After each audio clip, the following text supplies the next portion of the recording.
ताकत दिखाने का इतना ही शौक है बेटा तो बराबर वाले से पंगा लेके देख। अबे तो देर किस बात की है, आ जाना, हो जाए कि घात। हाँ हाँ श्योर, लेकिन मेरी एक शर्त है, जो हारेगा उसे डांस करना पड़ेगा, वो भी नेकर बनियाइन में। तो बेटा नाचने के लिए तैयार हो जा। बेटा हारने का रिकॉर्ड तो तेरे ही नाम है। ये गांव की शुद्ध हवा और गाय का ताजा दूध है बेटा, आज भी तू ही हारेगा। अभी दूध का दूध और पानी का पानी हो जाएगा। ये प्रॉब्लम तेरी है, क्योंकि हम गांव वाले तो बिना पानी का दूध पीते हैं। आजा।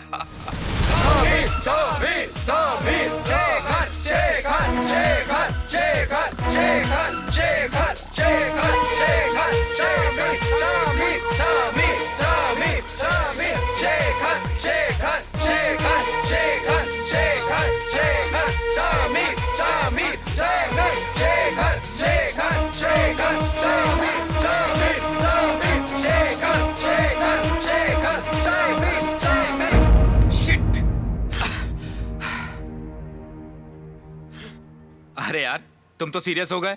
अरे बेटा आज हम लोगों के कॉलेज का आखिरी दिन है।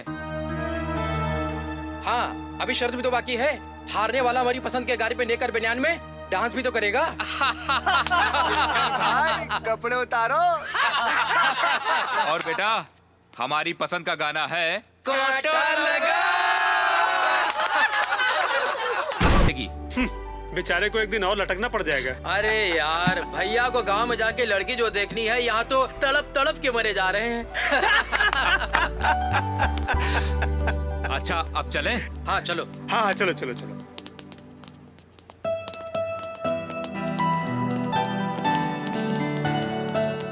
यार समीर इतने दिन कैसे कट गए पता नहीं चला, गांव जाके फोन जरूर कर देना।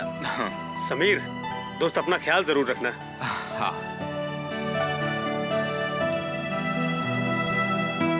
बाय।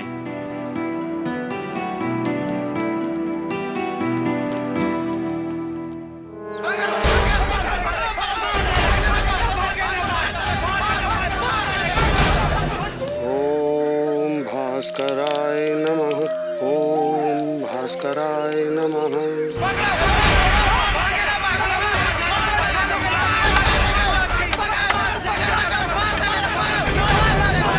ओम सूर्याय नमः, ओम भास्कराय नमः।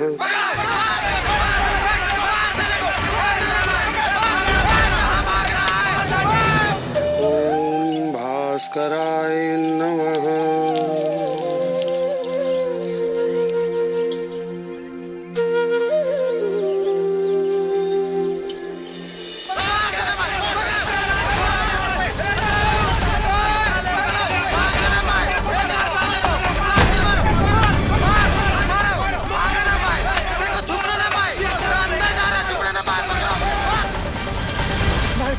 माय बाप हमनी के बचाए लेवल जाई, हमनी के बचाए लेवल जाई माय बाप। ठाकुर दादा ये बहुत बड़ा अपराध कैले बा, आज हम इका जियत ना छोड़ब। का अपराध कैले सही? ठाकुर दादा ये बहुत बड़ा अपराध कैले बानी, केसरा के बहन के साथे बलात्कार कैले बाई हरामी। ई के अपराध का एक सजा है, बस मौत। हाँ हाँ ठीक कहा था तू सब लोग, ये हरामी का एक सजा मिले क्या ही, औ है मौत। हमरा से गलती हो गई, हमरा से गलती हो गई माय बाप, हमका माफी दे देवल जाए। छोड़ हमरा के।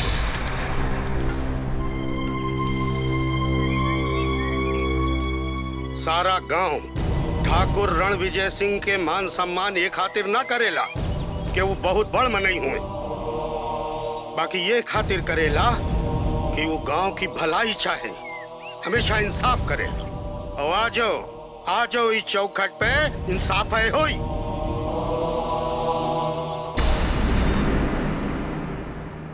माय बाप बस एक बार माफ कह देवल जाए, एक बार। चुप हरामी कहीं का, तोहरा के माफी नहीं, तोहरा के मौत मिली, मौत। छोटे जी भैया जी। एकरा के माफ कर दो। चल हम तोहरा के जिंदगी बख्शित है, बाकी हमारे को शर्त है, तोहरा के केसर की बहन के साथ विवाह करे का हुई। राउरी का कहा था नहीं दादा, बड़के भैया एकदम सही कहा था मैं। लेकिन भला हम एक नीच जात की लड़की से ब्याह कैसे कह सकेली? जैसे ओकरे इज्जत से खिलवाड़ कैला। शर्त मंजूर है तो बोला, नहीं तो मरे खातिर तैयार हो जा। कह कैसे? तोरी बहन का तो एमा कोनो आपत्ति नहीं खे। ना ठाकुर दादा, यह सारू की जिंदगी पार लगाई। ये हमारा आखिरी फैसला है, बाकी तुम जानो तुम्हार काम। ई लात के भूत बात से नहीं मनी है भैया। ठीक बात माई बाप, हम सुरमी से ब्याह करे खातिर तैयार बानी। अब ले जाई पापी के हमरे चौखट के सामने से। चला जा।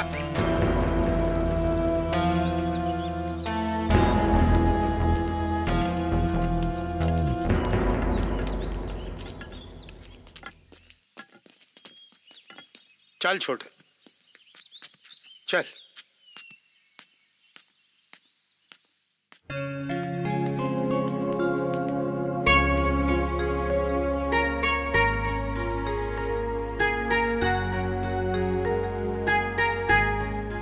राउर अब गांव समाज की चिंता छोड़ी और घर परिवार की कुछ फिक्र करी। अरे भगवान, का भइल का कुछ हमने के भी बतावल जाए। याद नहीं खे, समीर के पढ़ाई पूरी हो गई बा। अरे ओकर ब्याह होके के चाही के ना होके के चाही? अब हमनी से अकेले सब काम नहीं खे होकेला। काहे? कर्मा छुटकी नहीं खे का? हम तो देखी छुटकी घर का सारा काम करेला। अरे ओकर कोनो हाथ बटावे वाला होके के चाही कि ना होके के चाही? हाँ, ये बात तो है। फिर तो जल्दी है कोनो सुंदर लड़की देखे के परी। भैया हाँ। रहुआ ओकर फिक्र ना करी, बस रहुआ तो दुल्हन लावत तैयारी करी। पर एक बार समीर से तो भैया हम समीर से बारे में बात कर ले हैं। लड़की तो भैया एकदम चांद का टुकड़ा हो, चांद का टुकड़ा। सच देवर जी? अरे राउर कसम भौजी। देखा, बुझो नहीं ना बुझा, और बात का है वो सफा सफा बताओ। भैया वो चंदनपुर के हमार दोस्त हमें ना, ठाकुर दया सिंह। दया सिंह? चंदनपुर वाले?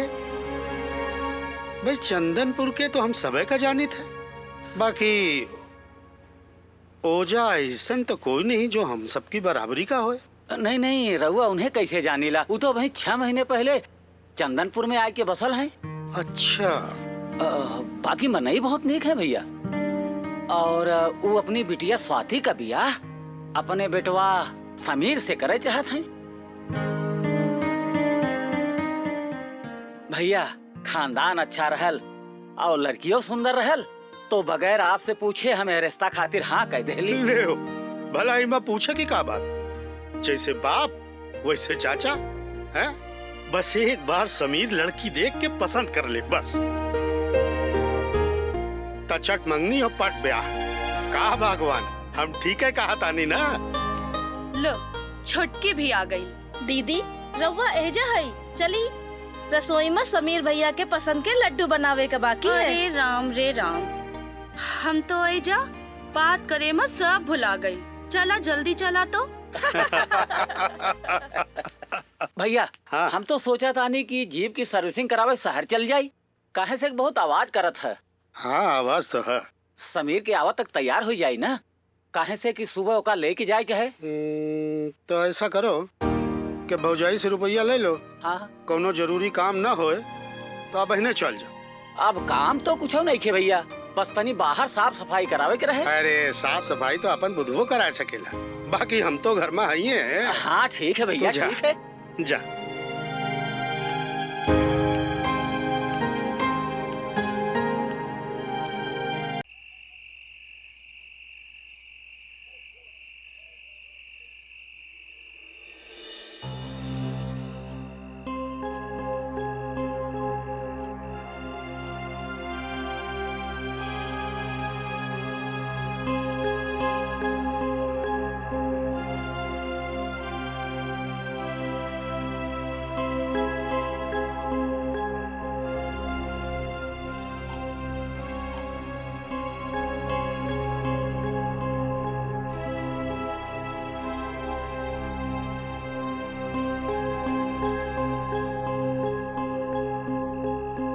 छुटकी बैठा बैठा। देवर जी ना आइले का? आवत हुई है जीजी, कोनो जरूरी काम में फंस गए हुई है। चिंता न करी, रउआ जाई आराम करी। इतना रात भर बाहर रहा देवर जी के ठीक नहीं के छोटी, तोरा का टोके के चाहिए। दिन भर मरद कहूँ भी रहे, मुला रात में ओकरा के अपन मेहरारू के पास होके के चाहिए।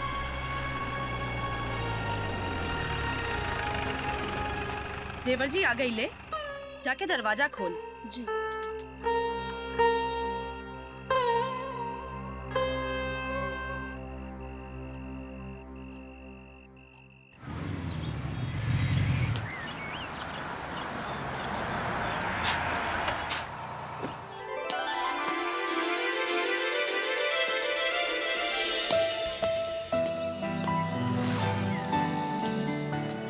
समीर भैया, समीर भैया। अरे लोटन,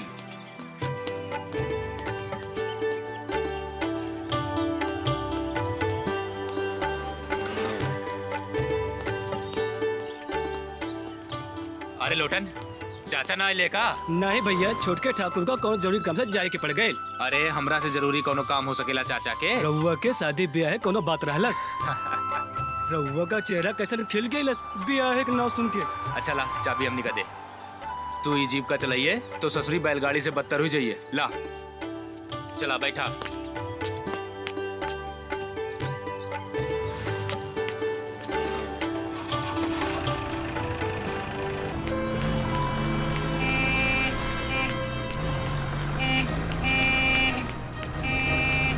अरे हट जा, अरे हट जा, किनारे हट जा, अरे हट जा भाई, अरे हट।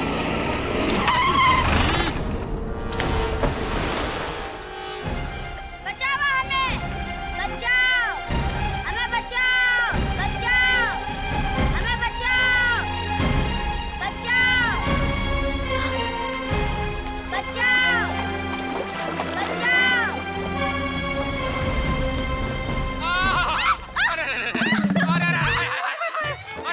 अरे बचावा, अरे बचावा हो। अरे अरे अरे अरे अरे अरे अरे अरे अरे अरे अरे बचावा हो। अरे अरे अरे अरे अरे अरे अरे बचावा, अरे अरे बचावा हो। अरे अरे अरे बचावा।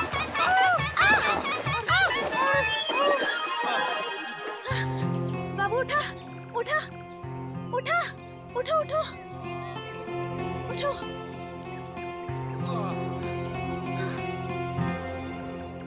जब रउआ को तैरे नहीं आवत तो काहे कूद गईला? जी? रवा कूद गईली तो हमाऊ कूद गईली। पनिया वाले से हो गए आंखें चार। अबे तेरी तो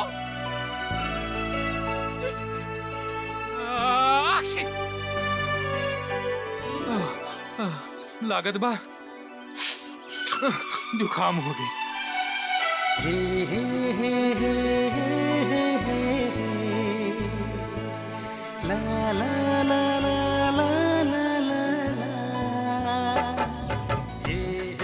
तोहरा से सुंदर भी कुछ हो सकेला।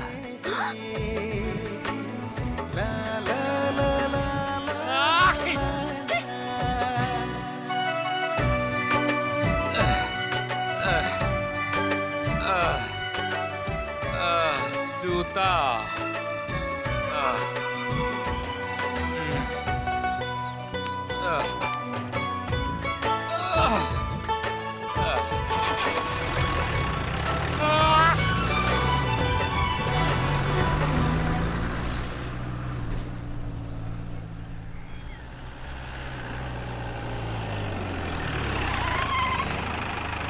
ला भैया, आ गई हमार शेर।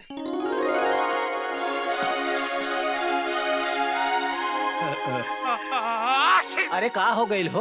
अरे ये कपड़ा कैसन भी गैलेस? का हो गईलस? कुछ ना माई, एगो लड़का नहरवा में डूबत रहलस, उहे के बचाए के चक्कर में हम कूद गई नी। का नहर में कूद गईला? मुला तोरा के तैरे ना आवेला। अरे भाभी शहर में रह के सब सीख गई हुई है। औ लोटन कहाँ रह गेले? हम एजाए भाई ठाकुर, हमार पेट आज कुछ ठीक ना हुआ तो हम अबे दूर हट दूर हट दूर हट।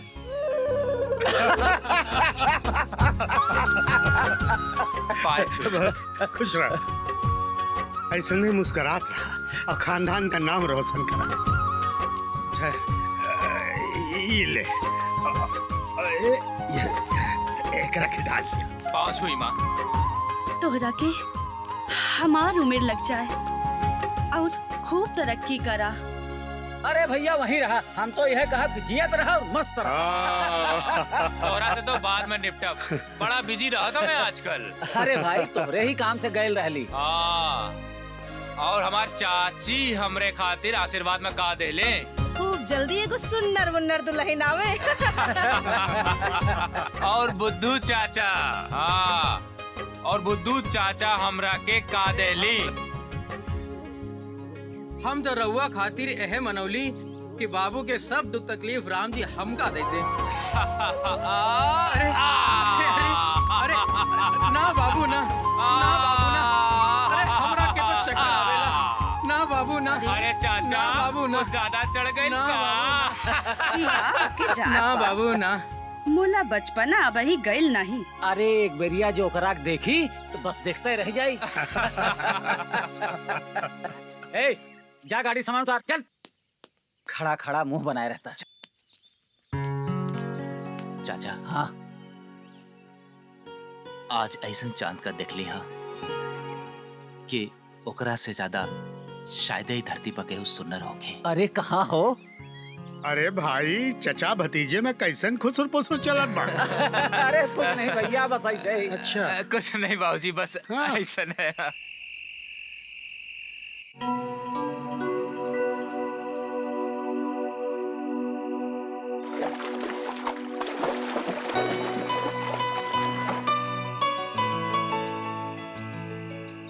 जब रउआ को तैरे नहीं के आवत तो काहे कूद गईला?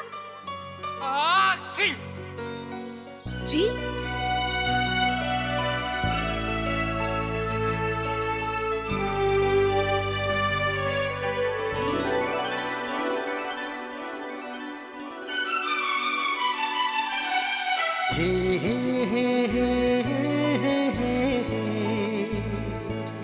ला ला ला ला ला ला ला।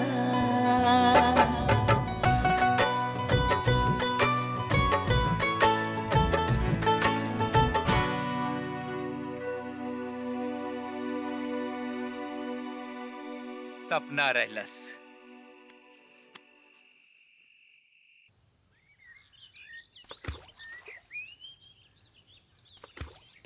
समीर ई देखा राजा बाबू ऐजा बैठल बाड़े। का हो तू तो एकदम सहरातू हो गईला, अपने बचपन के दोस्त के भुला गईला। अरे नहीं यार बोला, ऐसा बात ना हो। कल तो अली हम। अच्छा अच्छा, तोहरा के ई गांव में आए 12 घंटे से ज्यादा हो गई और कहत हुआ कि कल आईली हैं। घर के काम में ऐसे फंस गई कि टाइम में ना मिला। हाँ हाँ, तोहरा के टाइम नहीं खे, यहाँ बैठ के माछी मारे के टाइम है तोहरा के। गलती हो गई भैया, गलती हो गई, हमरा के माफी दे दे। का बात है, कुछ उदास लगा ताड़ा? कुछ नहीं, ऐसे ने तबीयत न ठीक बिया। कुछ तो बात जरूर, तो हर चेहरा कुछ और कहता। अरे बचवा कोनो लड़की वड़की के चक्कर था ना, नाव का हवे? नहीं खे मालूम। हाय नहीं खे मालूम, ई कौन नाव होला? अरे यार हमरा के ओकर नाम नहीं खे मालूम। बस इतने मालूम होके कि ये धरती पर ओसे सुनर कोई ना होके, ओही के दम से भोर होके सांझ होके। हाँ हाँ, सब वही के दम पे चला था। अरे भाई लोग तनी सुनल जा, हमार दोस्त समीर पगला गइल बा। चुप ससुर, तू पागल हो गइल का? तू ससुर हमारा दोस्त हो कि दुश्मन? अरे नहीं, ऐसा कोनो बात नहीं के, तू तो बस हमने के इतना बतावा कि ओकरा से मिलल कहाँ रहला, हम बाकी सब पता कर ले। नहीं के मालूम। अच्छा नाव नहीं के मालूम, गांव नहीं के मालूम, अरे तो फिर हम ओकरा के खोजब कैसे? गांव की ओर। गांव की ओर? ओहरे गई रहल। अरे ओरे तो हमरो वाली रहा था, कहीं इक्के पे तो नंबर ना भिड़ा दे ले हवा। का बात करता हुआ? हाँ बिल्कुल सही बात कहा था नहीं। भोला ऊ बहुत उदास रहल। का उदास रहल? अरे फिर तो ऊ राधा हैया हमरे गौरी के सहेली। राधा का ओकरा के जानेला? हाँ हाँ जानेला। चला चली, हमका अभी गौरी से मिलेगा। अरे तनी धीरज रखा। जिन्ने चाचा के बेटवा कल बारात गइल रहा और वहीं पाई हा और जा गौरी से मुलाकात हो सकेला।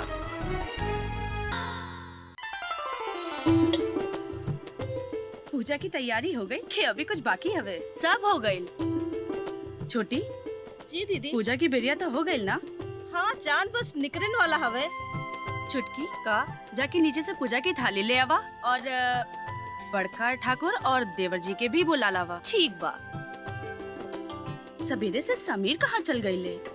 उसका कुछ अता पता नहीं खे। हो सकेला उन्हों के कहू का पानी पियावे का होई। ठीक कहा तो छोटी, आजकल के लइकन के कोनो भरोसा नहीं खे।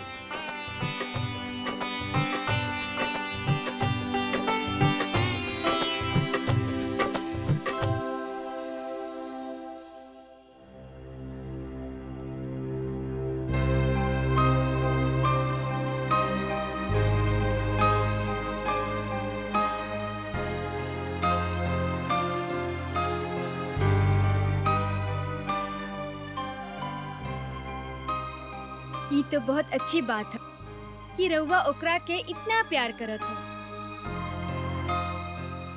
बाकी यू तो बहुत ही बदकिस्मत है बेचारी। 1 साल पहले ही ओकरा माई बाप ओकरा के छोड़ गईले और तब से एहिजा ऊ अपन मामा मामी के साथ रहतिया। इतना सब कुछ होवे के बादो राधा तितली की तरह चंचल रहलस। घर के सारा काम करे के बाद ऊ सारा दिन धमाल करत रहल। ओकरा को देख क्यों भी ई न कह सकेला कि ऊ बिना माई बाप के हो।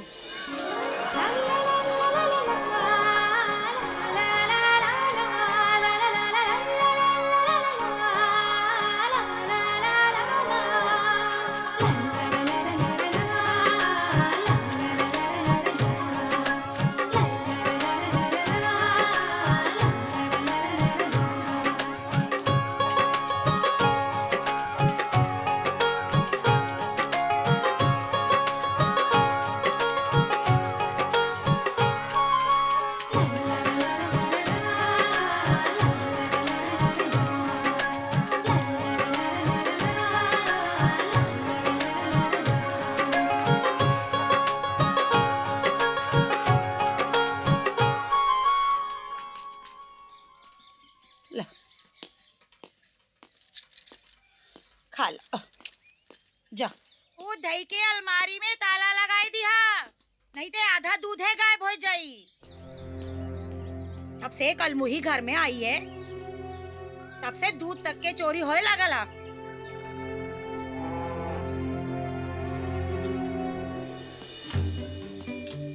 राधा, ए राधा। हाँ ऐसे पहले कि तुहार मामी आ जाए, ये दूध के पीला।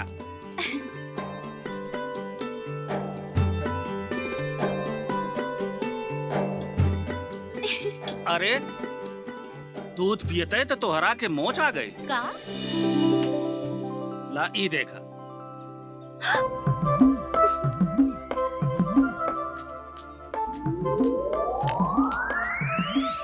यहाँ आवा आवा।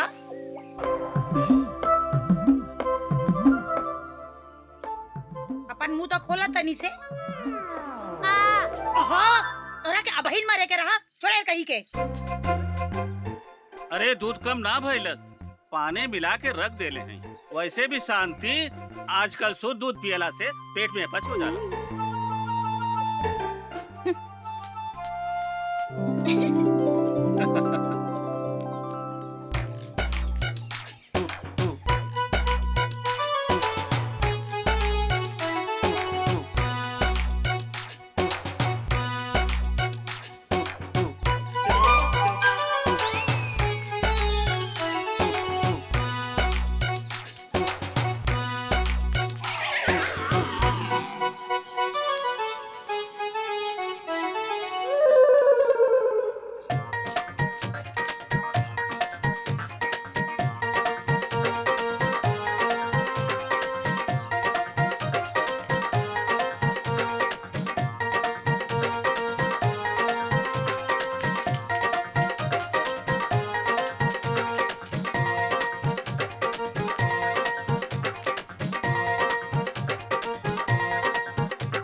हाली हाली बांट लिया जाए।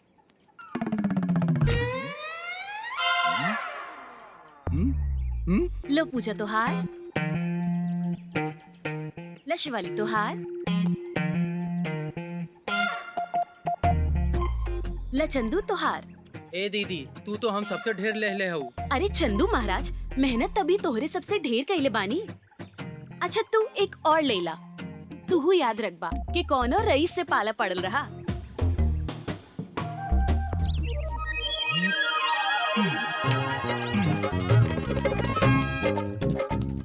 अरे दीदी, वो देखो तिवारी ते दावत बाटे मोटका डंडा लेके। हाँ, अरे बाप रे बाप। हाँ। रुक रुक, रधवा के तो हम नहीं के छोड़ा बाज।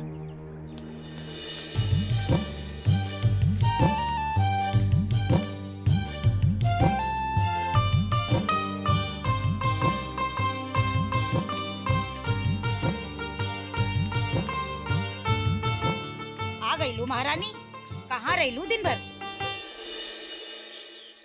कत्तो नहीं मामी, बस आंवला तोड़े गए रेले। आंवला कहाँ से तोड़ लू एके? और कहाँ से? तिवारी चाचा के बाग से। बस तो एक चटनी बना दा और दाल चावल के साथ खाए में मजा आ जाए। हाँ, हमरा के बस ये काम रह गल बा। तू चले गांव के वो आम आंवला तोड़ के लावे और हम चली कबो चटनी पीसी कबो दाली में डाली और केहू ओराहन लेके आवे तो ओहू का सुनी। तू मामा भांजी हमरा के पागल समझ लू है का? आवे ते आजू बुढ़ौला का बहुत कपड़े चढ़ा ले बा तोरा के। आज ओहो का बताई बो तोहरा के। अरे अब फिर से कहाँ चला लू? एक जरूरी काम याद आ गेल मामी, बस आवतानी।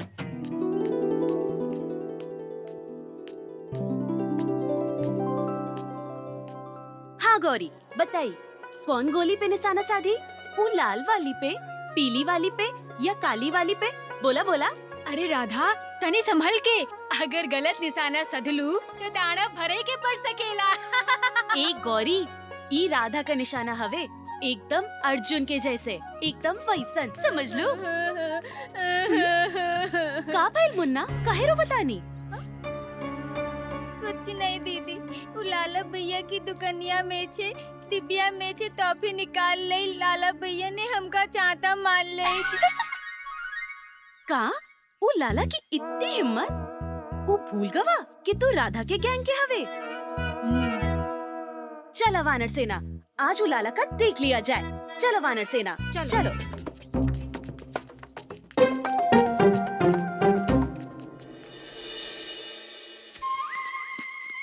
अरे ओ राधा, का? बच्चे तो सब डर के भाग गए ले। चलो भाग जाई दो, उनका तो सबक सिखाई के रहा। चल।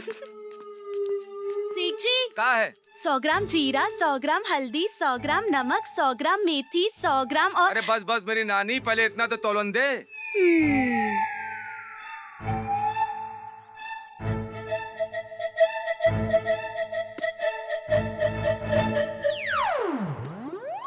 सेठ जी। हाँ का है? तोहरा धोती में मेघा। कहाँ मेघा? कहाँ? बुड्ढा खूसट, भाग राधा। अरे रुक, अरे तोरा कर ये पूरा गांव माँ बस राधा के हंसी गुंजत रहे। मामी के डांट मार के भी ओकरा पर कोनो असर ना रहे। तो फिर ऐसन का भइलस गौरी, जौन राधा एकदम मूरत हो गईली? ई तो हमहू न जानेला। हाँ, एक रात हम और राधा कमलापुर गांव में नौटंकी देखे गए रहली। गांव में बहुत मनई आपन आपन टोली बनाई के गए रहलस। हाँ, हमनी के अच्छी तरह याद है कि वो रात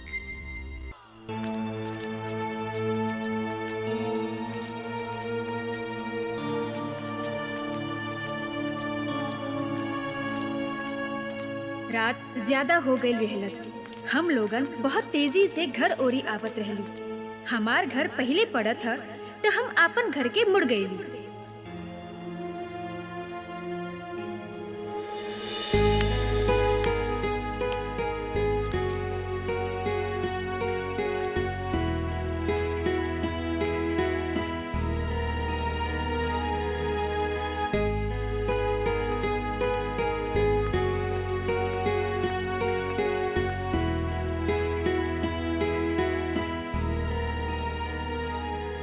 मतलब तोहरे घर की ओर मुड़े के बाद और राधा के घर के बीच में कुछ ऐसन भइल जौन राधा एकदम टूट गई।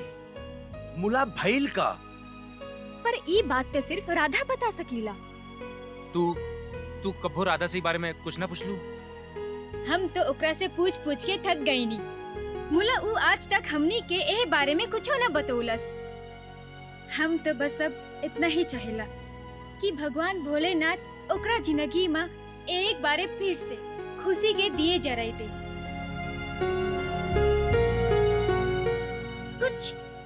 कुछ ऐसा हो जाए कि वो पहले की तरह हंसे लागे, बोले लागे।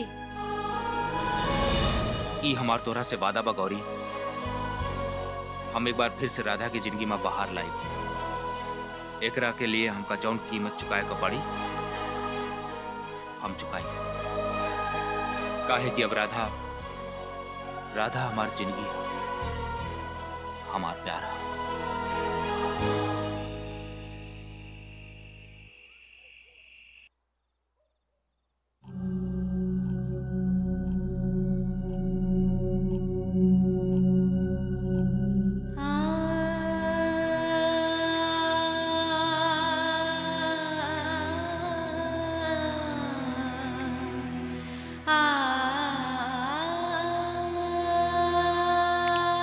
देवर जी ना आइले का?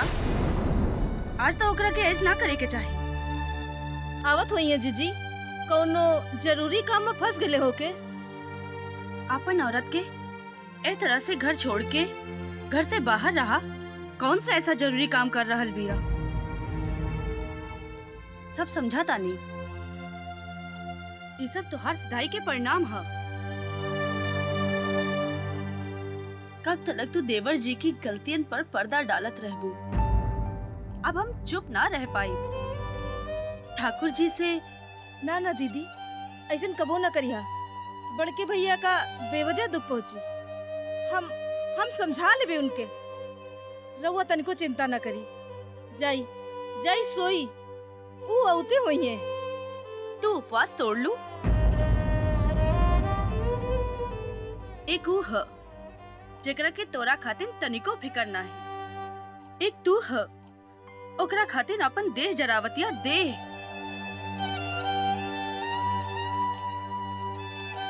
रात के 12 बज रहल बा। मुला अबे तक पता नहीं खे कहाँ हवे और कहाँ ना।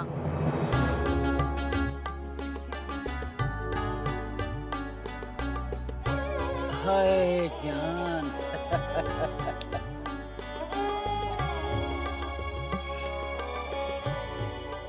हे चमेली, अरे तू तो ससुरी शराब बन जाला। राम कसम बड़ा नशा हवे तोहरा में, बड़ा नशा।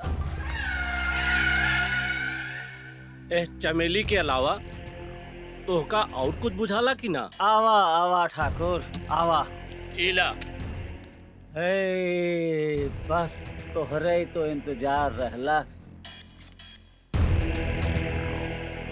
अरे कम से कम आज की रात तो तोका फौजी के लगे रहे के चाहत रहल। केहिका नाम ले लहला मर्दे। सारा मूड खराब हो गई। चमेली, अपने हाथ से एक पैग बनाओ। एह पतुरिया के चक्कर छोड़ा और हमरे काम में लग जा। कहीं ऐसा न हो कि तू ऐजा ऐश करत रहा और वैजा तोहार भतीजा दूसरे के संग बियाह रचा ले। नहीं ठाकुर नहीं, ऐसा नहीं हो सकत है। हमारी मर्जी के खिलाफ समीर केहू लड़की की तरफ नजर उठाए के देख नहीं सकत है। ब्याह की बात तो बहुत दूर है। भगवान करे ऐसा ही होए। काहे कि ऐसा ना भइल तो बड़ परेशानी हो जाई।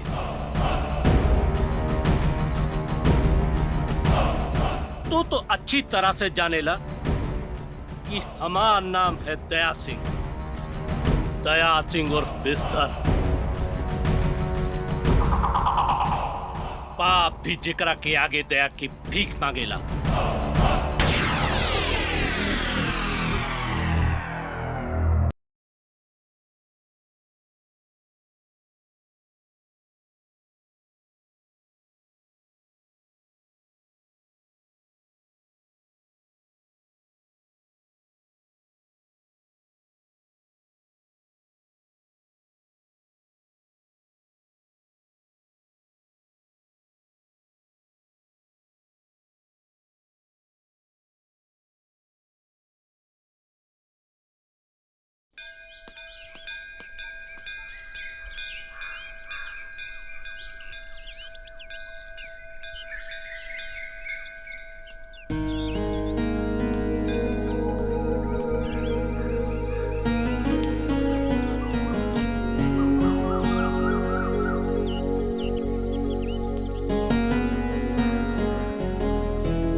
राधा, याद हवे तोहरा वजह से आज हम जिंदा हैं।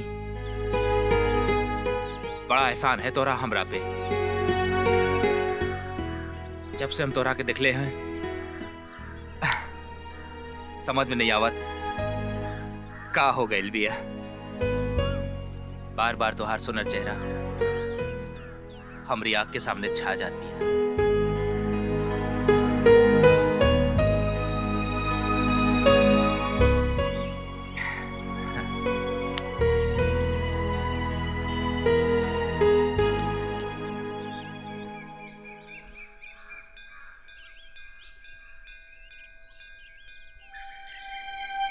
कुछ समझ में नहीं खे आवत। अब तो हमरा के ओकरे बिना कुछो नीक न लागेला। बोला ऊ है कि हमार बातें न सुनेली। हम समझत बानी तोहार परेशानी। मुला राधा के मन में का तोरे खातिर प्यार हवे भी कि ना? हमार दिल कहला बोला कि राधा भी हमरा से उतना ही प्यार करेला जितना कि हम उसे करेली।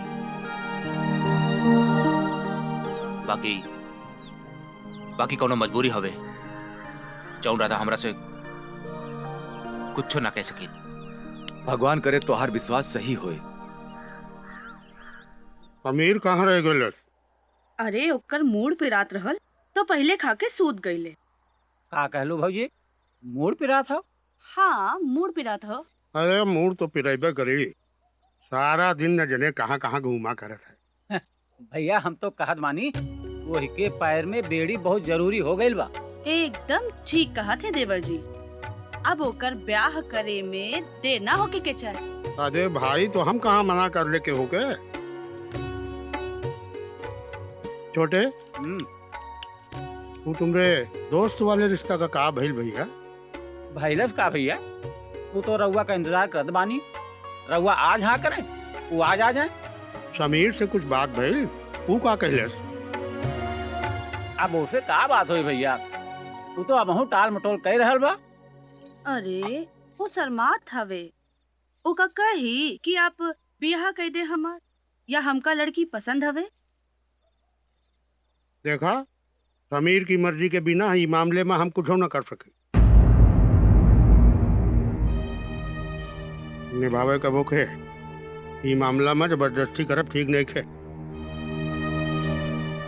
छोटे थोड़े दिन सब्र करा, एक आध महीना में सब ठीक हो जाए।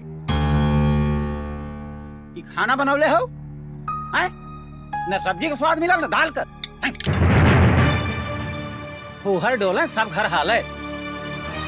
अरे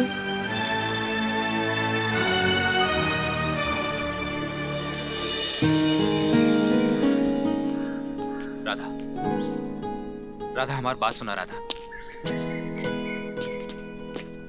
एक बार हमारी बात सुन ले। राधा, राधा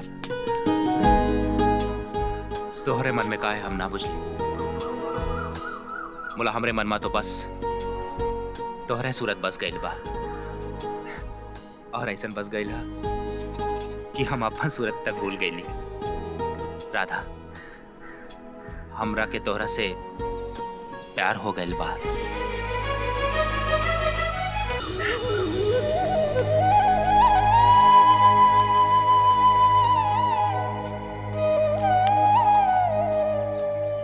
का हो, खेते में खाद पड़ गई? हाँ दादा, 10 बोरी खाद पड़ गई। चलो बहुत अच्छा।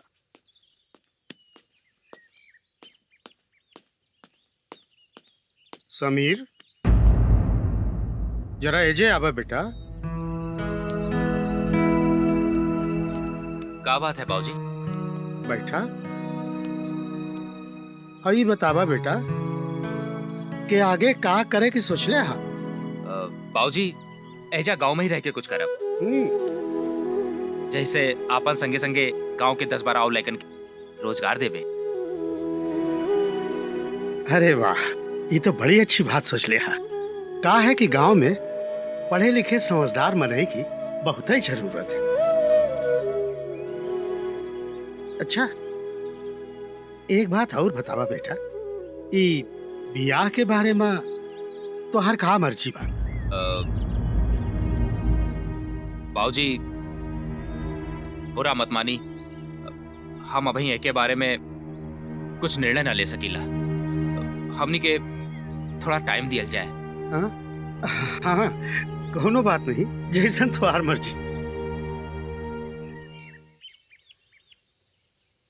तो बाबूजी, अब हम जाएं? हाँ हाँ हाँ, जा बेटा जा।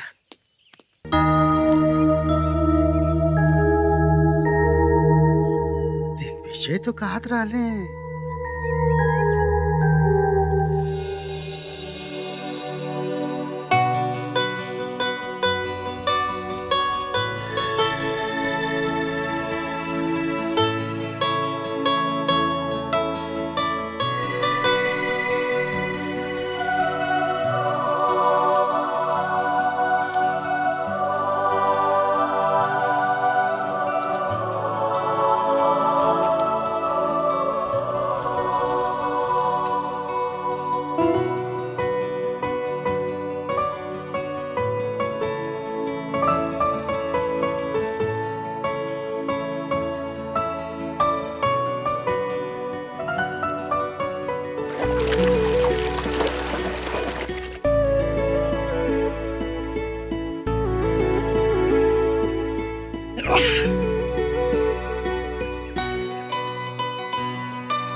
ए गौरिया, का तू एके सहेली हुआ ना? हाँ। तो समझाऊ तू का है ना एके काम की ना काज की, ढाई माना नाच की, कम चोटी एक नंबर के हुए। मामी, हम समझाई देबे, तुम परेशान ना हो। अपना दिन से देखा था का समझावत हूँ। अरे सुनत नहीं के का कल मुही और तोहार दुपट्टा जलत हुए। का हो गइल बा राधा तोहरा के? हाँ, तोहरा दुपट्टा में आग पकड़ लेलस और तोहरो को कोनो खबर नहीं खे? अरे मरे के रहा तो नहरी में जाके मरी। एजा मर के हम सबके जेल भिजवावे के अच्छा जतन कइलू तू। अपना तो बच गईली। हे राम, हमार इतना महंगा दुपट्टा फूट डालिस कल मुही। ओए राम, मेरे जैया का करी?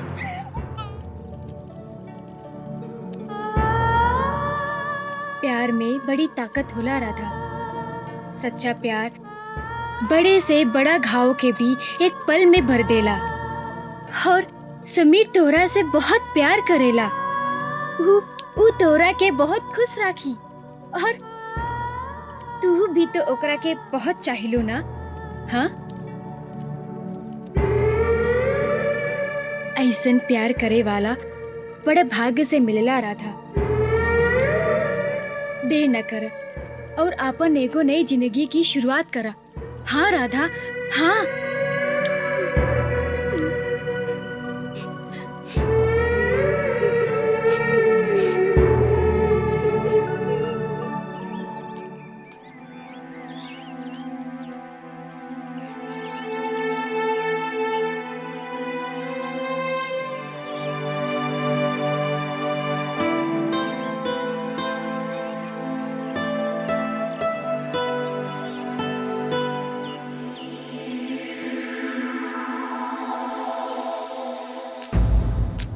रुक जा राधा, रुक जा। आज हम तोहरा के ऐसे ना जाए दे। आज तोहरा के हमरे सारे सवालन के जवाब दे के पड़ी। छोड़ समीर बाबू। ना राधा, आज हम ना मानब। आज तो हम फैसला कई के आए बानी कि आज हम तोहरे मन के हाल जान के रहब। और रउआ के बतावे का पड़ी कि हमरा या हमरे प्यार में ऐसा कौन खोट बा जौन रउआ हमरे प्यार के ना स्वीकार करत बानी। जिद ना करा समीर बाबू। हमका मालूम बा कि रउआ हमरे का बहुत चाहेला। मुला हम रउआ के प्यार के ना स्वीकार कर सकेला। हम मजबूर बानी। उहे तो हम जाना चाहता नहीं, ऐसा कौन मजबूरी बा जौन रउआ हमरे प्यार के ना स्वीकार कर सकीली। एगो है मजबूरी, हम ना बता सकेला। ठीक है राधा, रउआ जात बानी जा जा। बोला आज हम एक फैसला कई के आए बानी। हम तोहरे मन के हाल जान के रहब या कुएं में कूद के अपन जान दे दी। नहीं समीर, ऐसा ना करी। हम रउआ को उतना ही प्यार करीला जित तक रउआ हमरे का करेला। बोला हम मजबूर बानी। हम का करी? हम रउआ के प्यार के लायक ना बानी। चुप हो जा राधा, चुप हो जा। सच्चा प्यार कौनो मजबूरी का न मानेला। हम कुछ तो जानत बानी कि वो रात तोरे संग कुछ तो गलत भइल। गौरी बतावत रहलस। मुला ओकरा के ई नहीं मालूम कि तोरा संगे ऐसन का भइल जौन तोरी जिंदगी से हंसी एकदम गायब हो गइलस। हम ना बता सकीला। तोरे का बतावे का पड़ी राधा, बतावे का पड़ी। तोहरा के हमार प्यार की कसम। आवा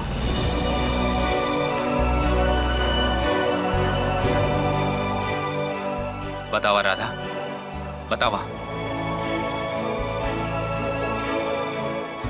ऊ रात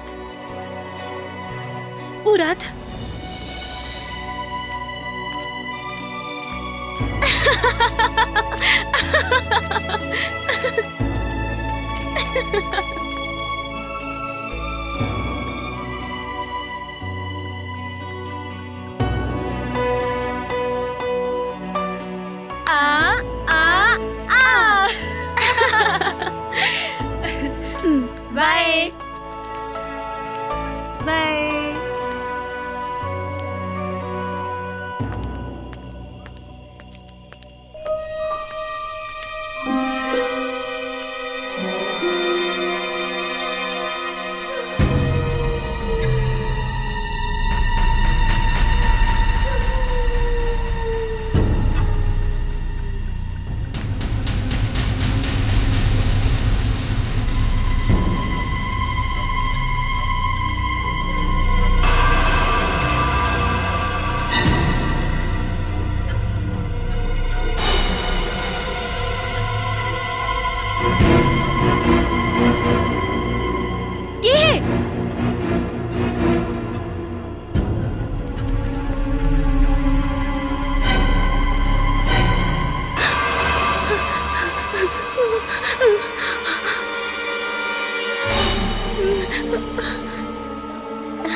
अरे भाग के कहाँ गई हो रानी?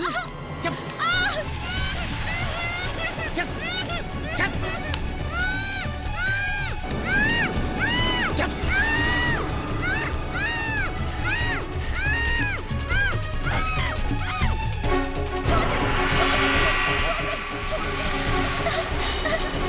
चुप। छोड़ कमीने, छोड़ छोड़ कमीने। बचाओ।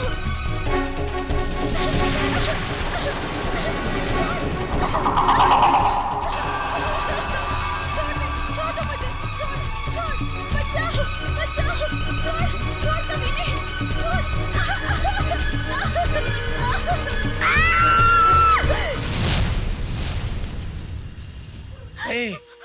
अगर केहू के सामने जबान खोललू तो पूरे गांव के सामने जिंदा जला दे, समझो?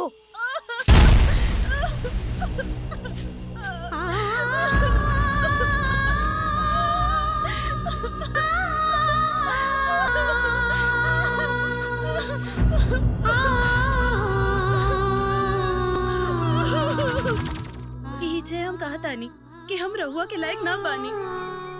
राधा, तू अपन समीर का अभी तक ना समझ पाइलू। तू हर हाल में ओकरा लायक हो। तू हमरे से दूर न जाए, नहीं तो हम मर जाए। विश्वास रखा अपन समीर पे।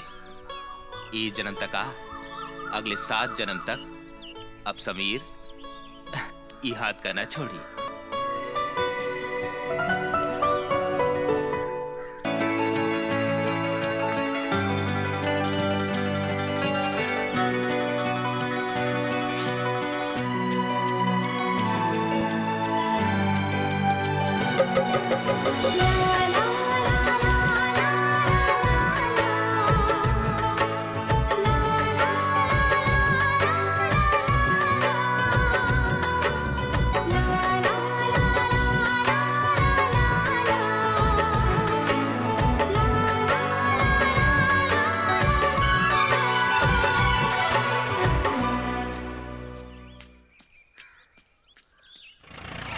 अरे भैया तेरी धीरे चलावा। अरे अरे भैया, अरे भैया, अरे अरे अरे अरे भैया, अरे भैया, अरे अरे अरे अरे अरे अरे भैया, अरे अरे अरे भैया, अरे अरे भैया तेरी धीरे चलावा।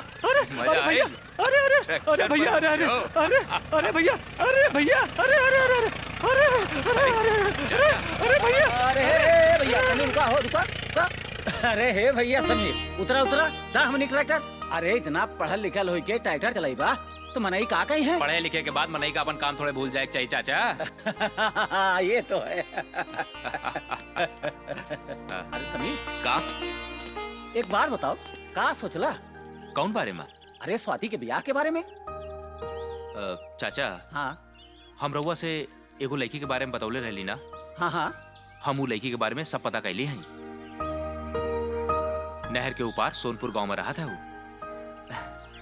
राधा नाम है ओकर। लेकिन हम तो स्वाति से ब्याह के लिए ठाकुर दया सिंह के वचन दे देले बानी।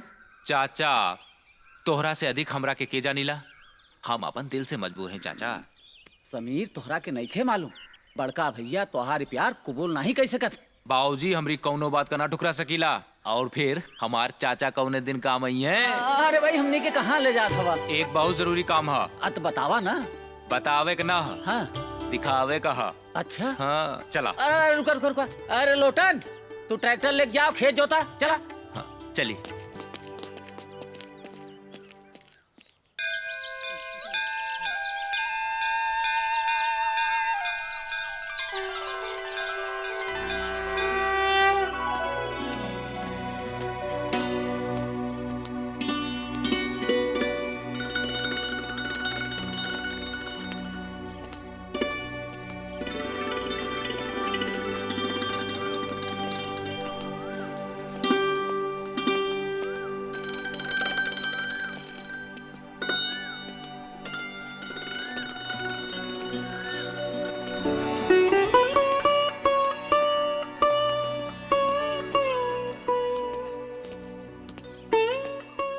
राधा, ई हमार चाचा हवे। ई तोरा के पास कही दे ले, समझा तू पास।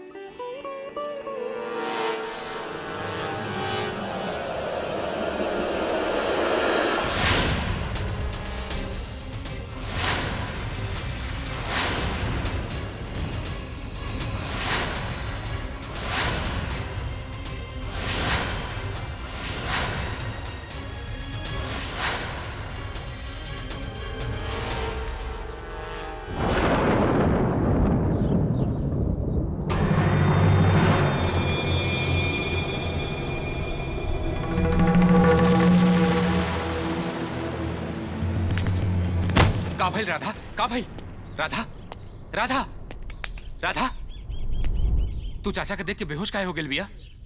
बोला राधा, बोला। ऊ इहे राक्षस हो जौन तोहार राधा संगे बलात्कार कैलिस। ई तो कहत बिया। राधा, तोहरे पहचाने में कोनो गलती हो गेल बिया। हम वो राक्षस के चेहरा कैसे भूल सकीला समीर, कैसे भूल सकीला? बोला हमार चाचा ऐसा काम कैसे कह सकेला?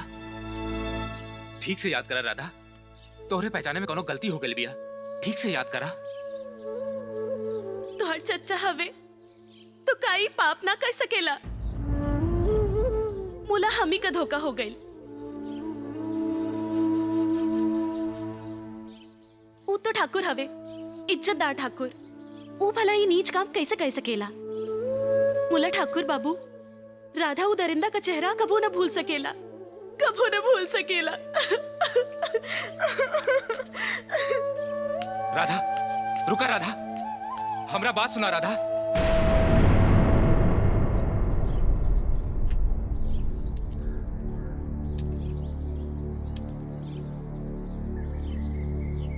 दोस्त का कुछ बुझात नहीं खेबा। एक और हमार प्यार होखे त दूसर और पिता समान प्यार दे वाला चाचा। तोरा के भरोसा केकरे पे बा? प्यार पे कि चाचा पे? दोनों पे। मुला दोनों तो सच ना हो सकेला ना। हमार बात माना, तना राधा के ना चाचा के। तू सच के साथ चला। सच का है दोस्त? एक बार ए बारे में अपने चाचा से बात करके देखा, सच खुद ब खुद सामने आ जाई। भुला गईला भोले बाबा के मंदिर में राधा के संगे का वादा कैले रहला? चला।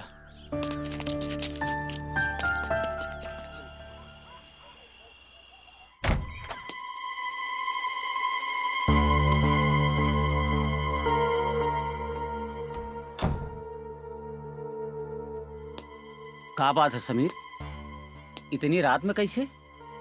ऐसा ने रउआ से जरूरी बात करे कहा। तो खड़ा काहे हो? बैठा बैठा। तोहरा से एगो बात पूछा चाहता नहीं। अरे एगो काहे, दूगो पूछा। बैठा बैठा। ऐसे ना चाचा, ऐसे ना। हमरा सर पर हाथ रखकर बोला, तू जो कहिबा सच कहिबा। अरे हम अपने बेटवा समीर के सर पे हाथ रख के कसम खात बानी कि जो कुछ कहा सच कहा। कमलापुर गांव में चमेली के नाच देखे तू कब गईला रहा? तारीख तो ठीक से याद नहीं खे, मुला साल भर हो गई हुई। उरात नहर के किनारे एगो असहाय लड़की के साथ बलात्कार भइले रहल। ई याद हवे कि ना? ई बात तू हमनी से काहे पूछत हवा? हमनी के का मालूम? काहे से कि तू जानत हवा कि वो बलात्कारी के हवा। ई का बकवास करत हवा समीर?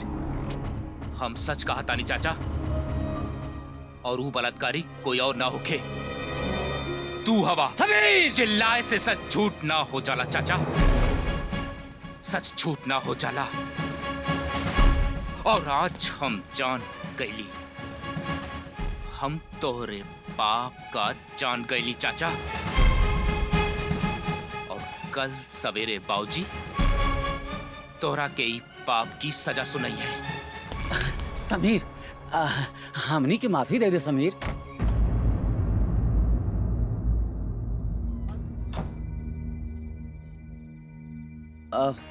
दरअसल उ रात हमनी से ई पाप जानबूझ के ना भइल रहल।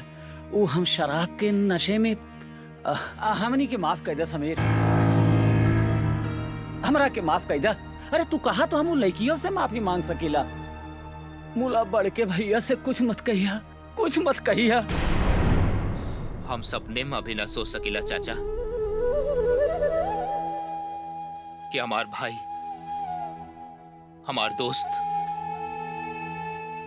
हमार बाप नियन चाचा इतना बड़ा पाप कह सकेला। वाह रे ठाकुर साहब वाह, तू तो हमारी सोच से भी अधिक नीच निकला। सरिता, सरिता, हम तोहरा से भी माफी मांगत बानी। तोहरे साथ बहुत जुल्म कहले बानी, हमरा के माफ कर दे। बड़के भैया से कुछ न बोलिया, कुछ न बोलिया। माफी? माफी शब्द का मतलब वो जाने ला ठाकुर साहब? मुला तू का जाने, तो हार जैसे लोग ही इस शब्द का महत्व खत्म कर डाले। इस शब्दों कबो न कबो सोचे कि तुहार जैसे लोगन की वजह से ओका अस्तित्व खत्म होएगा। अरे हमार बस चले तो लोगन के दिमाग से और सारी किताबों से इस शब्द का मिटा दे। एकरे आड़ मत। तुहार जैसे लोग अपने गुनाह का छिपा ना सकेला। सरिता सरिता हमनी के माफ कर दा। हम तोहरे सर की कसम खात बानी, जिंदगी में दोबारा ऐसन गलती हमनी से नइखे होई। हमनी से माफी मांगे से कुछ न हो सकी। अरे माफी मांगे के तो जा उसे माफी मांग जी की इज्जत के तू तार तार कर डाला है। हम ओकरा से भी माफी मांग सकीला। तुम लोग हमनी के माफ कर दा। हम कसम खात बानी कि जिंदगी में ऐसन पाप हमनी से दोबारा नइखे होई, नइखे होई। ठीक है चाचा, अगर राधा तोहरा के माफ कर दे तो हम सब भी तोहरा के माफ कर दे।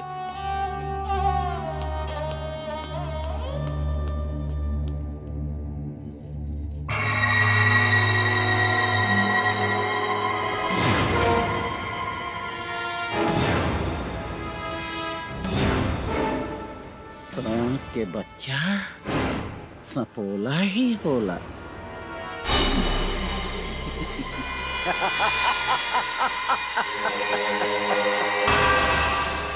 मुला तोहरा के नइखे मालूम समीर कि हम न्योला होई न्योला।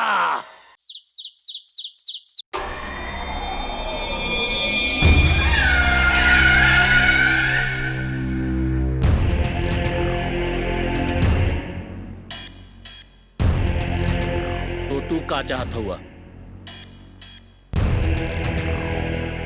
कुछ नहीं ठाकुर, वो दो कौड़ी के लड़की के संभाल ला बस। तू समझा तुम्हारी काम हो गए। तू तो अच्छी तरह से जानेला कि हमारा नाम है दया सिंह उर्फ बिस्तर। बाप भी चिकरा के आगे दया की भीख मांगेला। और हाँ, हमार काम ना भूलिया, ना ही तो हमरा को क्यों ना संभाल पाई। नहीं नहीं ठाकुर, तो ये काम करा, समझा तुम्हार काम। राधा हमारी बात सुना, हमारी बात सुना राधा। हमरे चाचा का माफ कर दे, वरना हमरे खानदान की वर्षों की इज्जत माटी में मिल जाए। राधा बात करब बहुत आसान हो, मुला निभाओ बहुत कठिन। राधा इस सपने में भी ना चाहेला कि उखरा वजह से तोहार परिवार की खुशी में कमी आ जाए। आज से राधा भूल जाए कि उकरा जिंदगी में समीर भी आल रहा। रुक जा राधा, हमरा के छोड़ के ना जा राधा। हम तोहरे बिना ना जी सकब राधा, हम तोहरे बिना ना जी सकब।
घबराई नहीं। हम बताओ थे कि हम के है। दया सिंह नाम है हमार। दया सिंह उर्फ पिस्धर। पाप भी जिकरा के आगे दया की भीख मांगेला। तोहरे घरे लक्ष्मी की बरसात करे आए बानी। एला और ला और चाहिए? हाँ। एला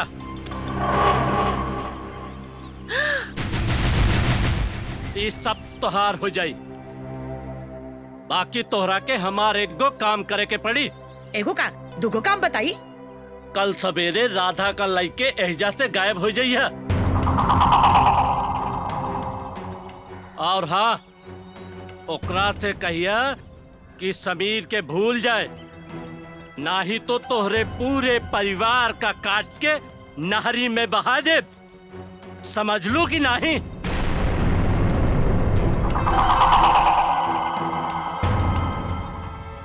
इतना बड़ काम खातिर इतना रुपया कम ना होवे ठाकुर साहब। स्मार्ट मामी।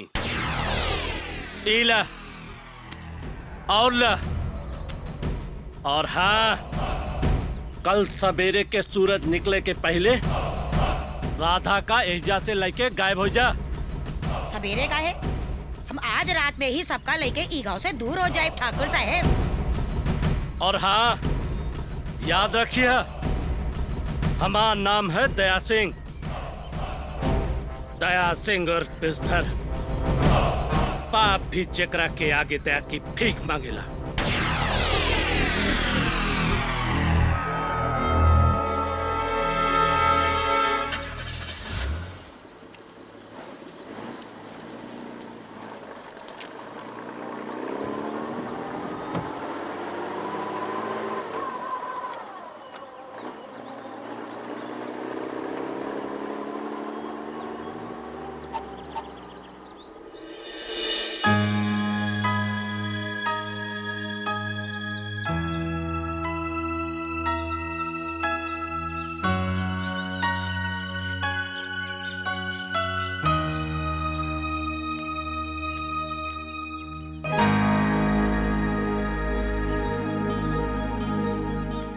रुक जा राधा, हमरा से इतना मुंह ना मोड़ा। हम तोहरे बिना जी ना पाऊ। और फिर गलती तो हमार चाचा कैले हवा। उनकर गलती की सजा हमरा की काहे राधा? अगर तू कहा तो चाचा तोरा पैर पकड़कर तोरा से माफी मांगे का तैयार हवे। उनकरा के माफ कह दे राधा, माफ कह दे। ई हमार तोहार जिंदगी के सवाल बिया। वाह समीर बाबू, वाह। तोहार चाचा इतना बड़ा पाप कइलन, हमार पूरा जिंदगी बर्बाद कई दिन, और तू कहा थे कि हम उकरा का माफ कई दे।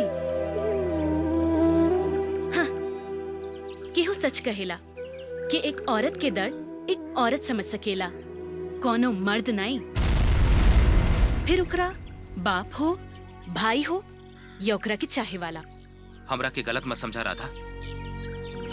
तोहरे इज्जत से बढ़कर हमरे लिए कुछ और ना हवे।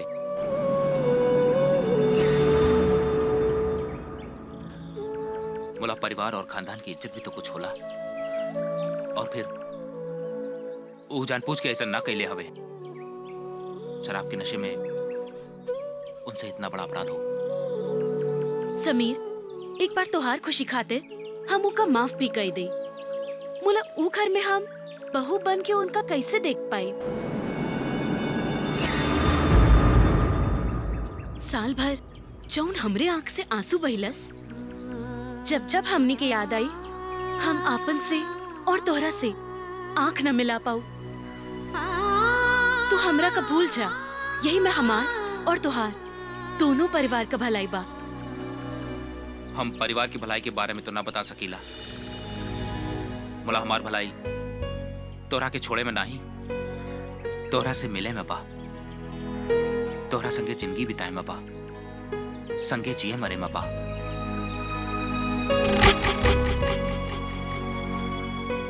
हम सारी दुनिया का भूल सकेली राधा, बोला तोहरा के नहीं।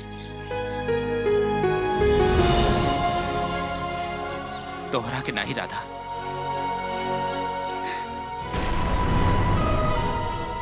अरे मामा जी, अच्छा भइल रहुआ एजे मिल गई, रहुआ से मिला। ई वही फरिश्ता है जिकरा वजह से तोहार राधा का नवा जिंदगी मिलल बा। चाचा इज्जत लूटेला और भतीजा जिंदगी बचावे। खूब भल मनई बानी रहूंगा लोग। बाबुओ साहब बड़ा भल मनई हमारा। ई का कहा था मामा जी? ठीक कहत बानी। ये कैसन तोहरा प्यार के फरिश्ता हवे जवन की तोहरा के हिसाब भी ना दिला सकेला। तू चला हमरे संगे। आज हमने की देखे कि भैया ये गांव में भगवान के बाद जेकर दर्जा हवे कितना बड़ा इंसाफ का पुजारी हवे। तू चल हमरे संगे। मामा जी, चाचा के महापाप के माफी रउआ से मांगा तानी।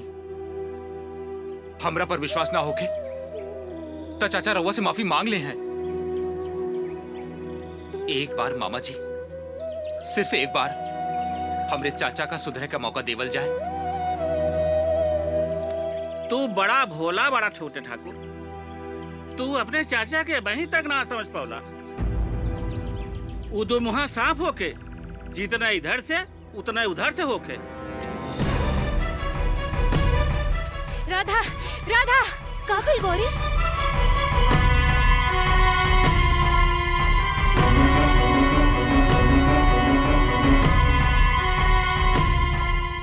सुनला समीर बाबू, ई दया सिंह तोरे सिद्धुआ चाचा के जिगरी यार हवे और तोरे चाचे के इशारे पे ही सब कुछ हो रहल बिया।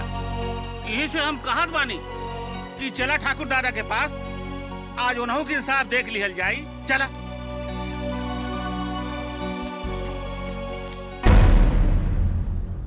तू कहा था साल भर पहले ठाकुर दिग्विजय सिंह पूरी भौजी राधा के संगे बलात्कार कैलिन और मुंह खोले पर जान से मारे की धमकी देलिन। सुनहो वाना सच भाई बाप।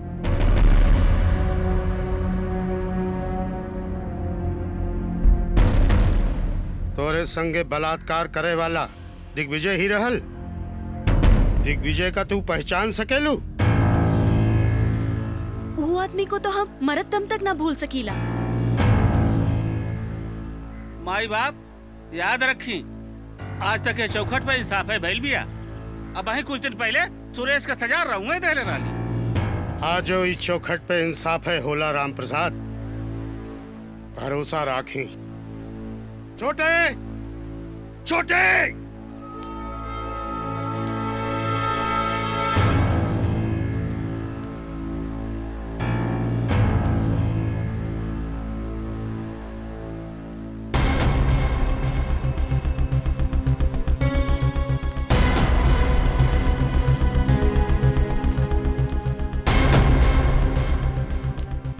का यह है वो नीच पापी? हाँ ठाकुर दादा, ये है। हमसे गलती हो गई भैया, हमसे गलती हो गई। गलती नहीं, महापाप हो। तेरे महापाप के चलते सारे गांव के सामने हमारे चेहरा पे कालिक पोत दी। ठाकुर खानदान के मान सम्मान के माटी में मिलाए के तू कहा था गलती है। हम रउआ से माफी मांगत बानी, दोबारा हमसे गलती नहीं क्यों है भैया, नहीं क्यों हुई। दूर हट।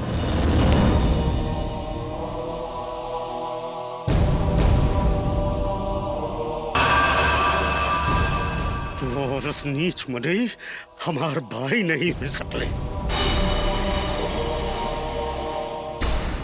तोरे जैसे पापी के लिए हमरे इंसाफ माँ ये कई सजा बा औ है मौत। ना बाबूजी, आखिर गलती समझ के माफ कर देनी भाई साहब। हम लोगों से अपन सुहाग की भीख मांगता नहीं। सुभद्रा, ये पापी से कह दे कि हमारी नजर से, ये हवेली से, हमारी जिंदगी से हमेशा के लिए दूर चला जाए।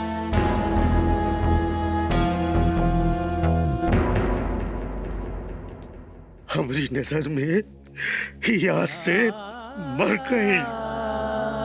बाबूजी बच्चे के ऐसे हमदर्दी होए ओ ई के साथे जा सकेला। एक बात और, राधा के लिए ई हवेली के दरवाजा हमेशा के लिए खुले रहिए।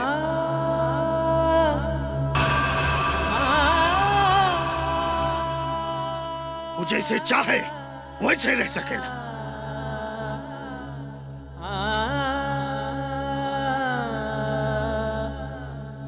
और हमरे इंसाफ से ओका संतोष न बाबा होए तो पुलिस में रपट भी लिखवा सकत है।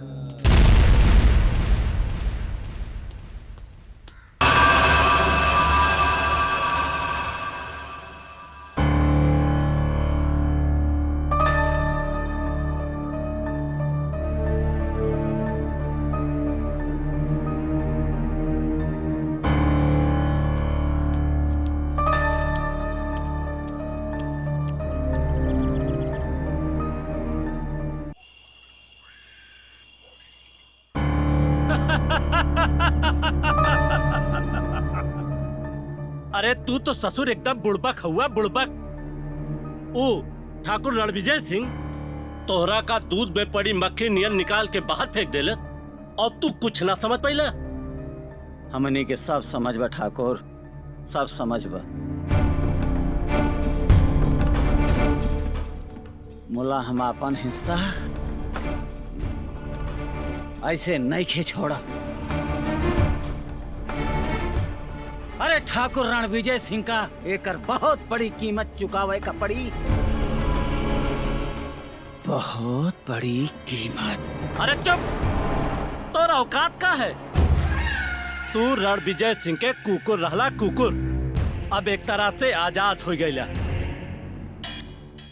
वैसे तो यह दया सिंह में रच्चो दया ना होखे, पर अपन कुकुर पे हरदम में दया रखेला।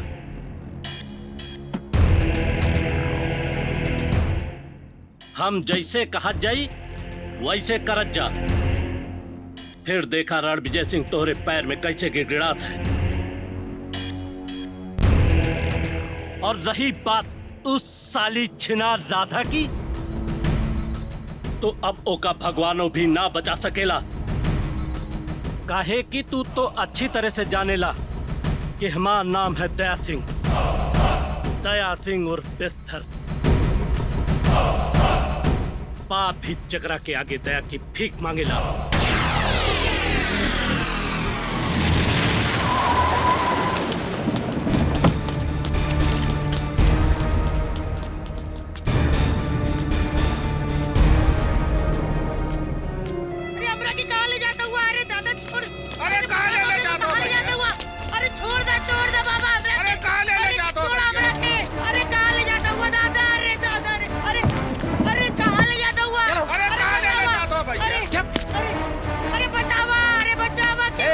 राधा नहीं खेलेली का?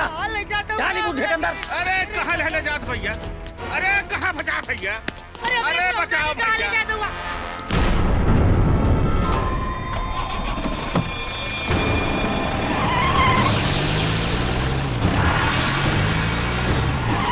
पकड़ पकड़ के मार। नहीं, छोड़ो छोड़ो मुझे। बड़ी गर्मी हो गई ना, आज तुमका पता चली कि बलात्कार का होला। चलो अरे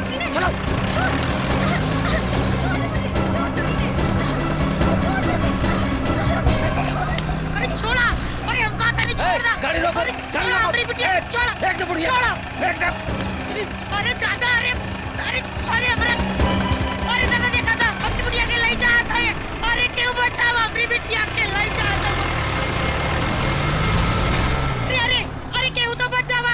अरे सुना तारे क्यों बचावा? अरे दैया क्यों बचावा?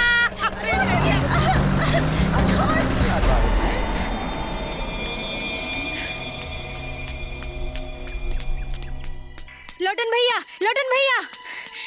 का भइल गौरी? जल्दी से जाके समी बाबू के बताई दा कि दया सिंह और छोटे ठाकुर मामा मामी और राधा के जबरदस्ती उठाई के ले गई ला। हाँ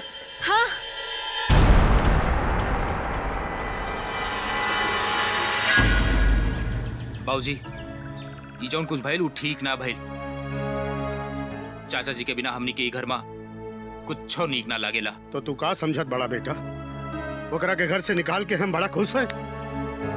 अरे ओके हम तोरा से कम ना जाने ला। बाकी अब वो है हमें अपन दुश्मन माने बैठा है तो हम का करें? हम माने ली कि देवर जी बहुत बड़ गलती करे हवे। मुला डर है हम लोगन के व्यवहार से वो और ना बिगड़ जाए। तो इस डर के मारे हम अपने बाप रणबीर प्रताप सिंह की चौखट पर इंसाफ के लिए आवे वालन के साथ ना इंसाफी ना कर सकेला।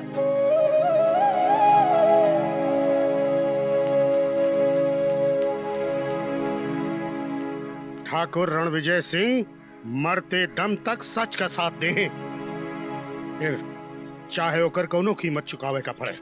समीर भैया का भाई लोटन? अब वहीं डगरिया में गौरी मिल रहल बतावत रहली छोटके ठाकुर दया सिंह के गुंडरी संगे राधा और ओकरे मामी के जब से उठा ले गेले।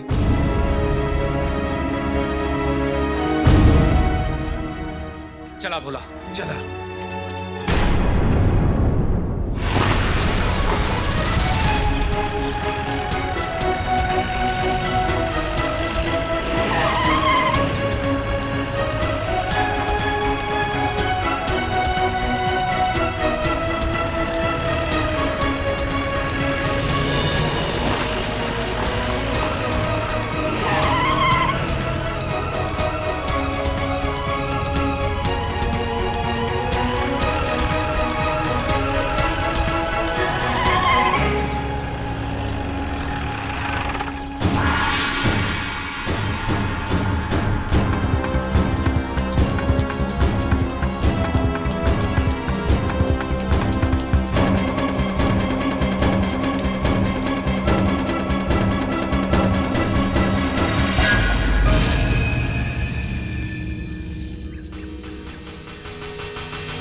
समीर हमका मालूम हवे तू यही कहीं छिपा हवा,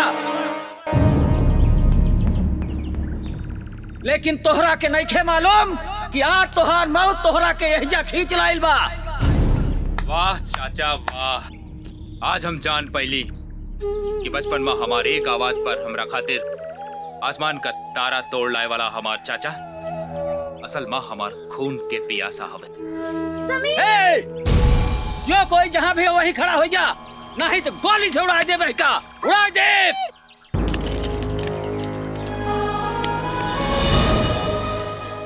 ले जा, बांध हरामी का, ले जा।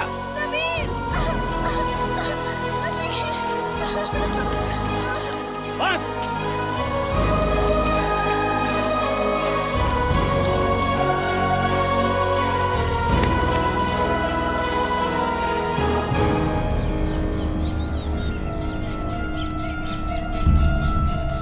का करेगा रे हरामी? अरे तोर बाप तो हमार सब कुछ पहले ले अब तय का लेबे। तोहरे बाप की वजह से हमार बाप ठाकुर रणबीर सिंह हमका जिंदगी भर निकम्मा समझ ले और हमारे हिस्से की जमीन जायदाद भी तोहरे बाप के नाम कह दे और हमका एक रुपया खातिर तसौले। हमें सुधारक ढोंग तो देखा, हमार बिया उ जाहिल गंवार से बगैर हमारी मर्जी के कराए देले। ले छोटे, तोहर जिंदगी और नरक बन जाए। अरे अपने बेटवा के मुंह से कुछ निकले से पहले सब कुछ लावेला। मुला हमसे हमका कभो अपनी छाती से लगाए के ना पूछ लेन कि छोटे तू का चाहत हवा। अरे हम कुकुर की नाई तोहरे बाप महतारी के आगे दुम हिलावत रहली कि हमरा ऊपर तरस खाए के कुछ जमीन जायदाद हमरा के नाम कह दई हैं, लेकिन नहीं, ये दुई कौड़ी की लौंडिया की वजह से सब खराब हो गई, सब बर्बाद हो गई। एक रात एकरे साथ मौज मस्ती का कैले ले कि बुढ़वा हमारे ऊपर बंदूक तान देले। इंसाफ करे बड़ा भूत सवार रहल ना।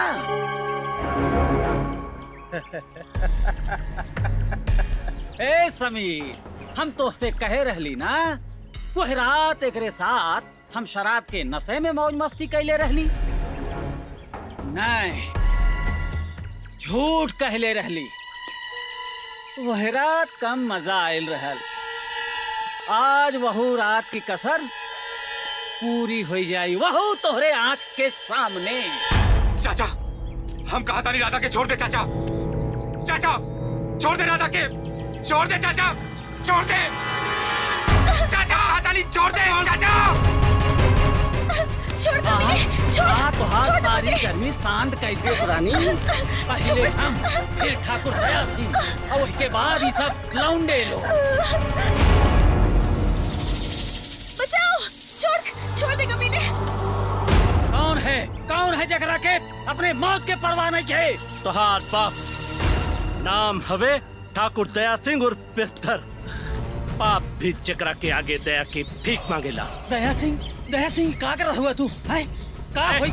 लज्जा बांध दे उस सारे के। का होई गइल है तो का? दया सिंह ठीक ना करत हुआ तू। ये ठीक ना करत हुआ। ये तू ठीक ना करत हुआ दया सिंह। ये तू ठीक ना करत हुआ। चौक गया छोटे ठाकुर। अब अहीं का ठाकुर रणविजय सिंह के आवेद तो नहु के होश उड़ जाई। घड़ी के इंतजार तो हमका बरसों से रहलस कि जब पूरा ठाकुर खानदान हमरे सामने कुकुनियन बधा हुई। का मतलब? बहुत पुरान हिसाब लेवे के बाद तोहरे बड़के भैया से तोहरा से दोस्ती, समीर से अपनी बिटिया की ब्याह की बात और तोहरा के शराब और शबाब में डुबावे के, इस सब हमरे साजिश का हिस्सा रहल। चला, जब तक बड़े ठाकुर ना आवत हुए तब तक राधा डार्लिंग के मजा ले लिया जाए। ये गद्दारी हुए दया सिंह, तू हमरे साथ गद्दारी कर रहल बाटा। अरे हमारा जान रहा था हमसे का शर्माना। छोड़ कमीने। कैसे ठाकुर दिग्विजय सिंह वैसे दया सिंह। छोड़ दे करे का हरामी। ए छुटकी, छुटकी, चाची, छुटकी, हे छुटकी, आंखें खोल बच्चा। अब तू कुछ ना बोल सकेली। को विषधर एकदम सही पहचान ठाकुर दया सिंह और बिस्तर। मला हमसे तुम्हार का दुश्मनी है? बहुत पुरान दुश्मनी है। तू भूल सकेला लेकिन हम ना भूल सकीला। अपनी बहन के ऊ आंसू जौन तोहरी वजह से बहाइस। का कसूर रहा लोकर? पागल खाना में गुजारा लोकर 10 साल के हिसाब तोहरा से वसूले के है आज। का कसूर रहा लोकर? यह कि ऊ तोहरा से सच्चा प्यार करत रहल। धोखेबाज, कायर। आज हम तोहरे पूरे खानदान का खत्म करके अपनी बहन का बदला ले। देखो दया, वो सब कुछ देख के हमरा के तो से कम दुख नहीं मिल रहा है। मला हमारो मजबूरी रहे। अगर हम अपने बाबूजी का कहा न मानते, उनके खिलाफ जाते तो बहुत बड़ा अनर्थ हो ही जाते। अनर्थ? एकरा से बड़ा अनर्थ का हो कि हमार बहन तुहार नाव ले ले के पागल खाना में तिल तिल के मर गई। बाबूजी, हट! तोहर हिम्मत कैसे हुई हमारे बाबूजी का हाथ लगाई की? दया सिंह, आज हम तोहरा के नहीं के छोड़ा।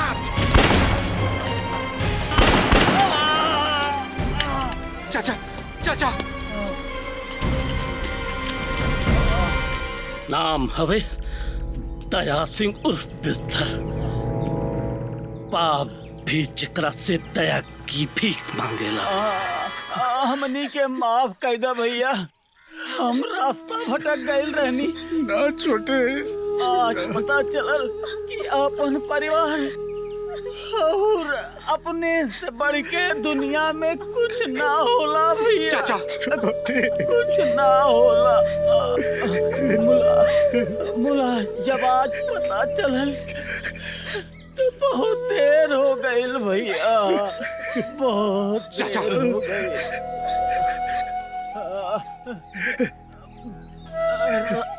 राधा, हम और हमार पाप तो तोरा से माफी के लायक नहीं खे। हो सके तो हमरा के माफ कर दिहल जाए, हमरा के माफ कर दिहल जाए। चाचा चाचा चाचा